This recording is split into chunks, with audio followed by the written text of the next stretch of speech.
تھوڑی دیر کے بعد جبریل آئے، یا رسول اللہ موت کا فرشتہ باہر ہے، اندر آنا چاہتا ہے۔ جہاں موت بھی پوچھ کے آئے، اس ہستی سے پیار نہ کریں تو اور کس سے کریں؟ ملک الموت بھی اجازت لے کر اندر آئے اور آ کر کہا السلام علیکم یا رسول اللہ۔ آپ نے کہا وعلیکم السلام۔ کہا یا رسول اللہ آپ پہلی ہستی ہیں جنہیں میں سلام کر رہا ہوں، میں نے نبیوں کی جانیں نکالی، نیکوں کی، کسی کو سلام نہیں کیا، آپ پہلے ہیں جنہیں میں سلام کر رہا ہوں۔ یا رسول اللہ آپ پہلے ہیں جنہیں آپ کے رب نے کہا کہ میرے نبی سے پوچھ کے اندر جانا، بغیر پوچھے نہ جانا۔ آپ پہلی ہستی ہیں، میرے رب نے کہا آنا چاہیں تو لے آنا، رہنا چاہیں تو چھوڑ کے آ جانا۔ آپ نے فرمایا اگر میں کہوں تو میری جان نکالو گے؟ کہا جی نکالوں گا۔ تو آپ نے جبریل کو دیکھا، آدمی یہاں سے سوال کرتا ہے تو کیا کہتا ہے، جاؤں یا ٹھہروں؟ تو جبریل کہنے لگے یا رسول اللہ اللہ آپ کی ملاقات کے شوق میں ہے۔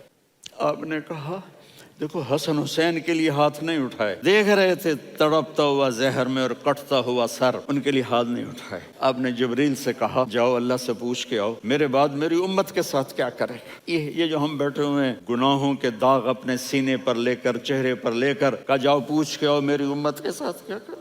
اور وہاں سے پیغام آیا کہ میرے محبوب ہم آپ کی امت کو تنہا نہیں چھوڑیں گے، مجھے میرے رب کی عزت کی قسم اگر اس وقت میرے نبی یہ اللہ کو نہ منواتے تو آج ہم بھی بندر خنزیر بن کے پھر رہے ہوتے۔ دعائیں دو اس کملی والے کو۔